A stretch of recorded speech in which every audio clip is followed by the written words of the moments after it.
So I bought Chupa Panza when I was in Mexico. However, I wanted to learn how to make it. So I'm going to show you how to make a dupe.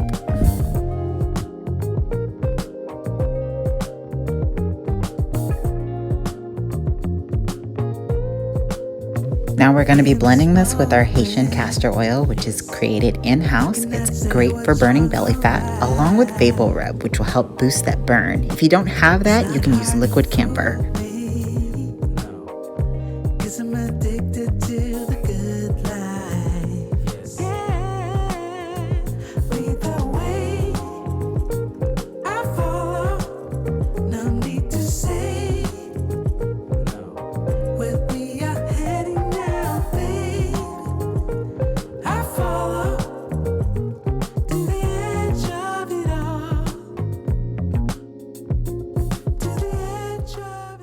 Now this belly fat burner, you're going to be adding to your belly when you do your workouts. You're going to apply it to your trouble zones, like your belly fat or on your thighs.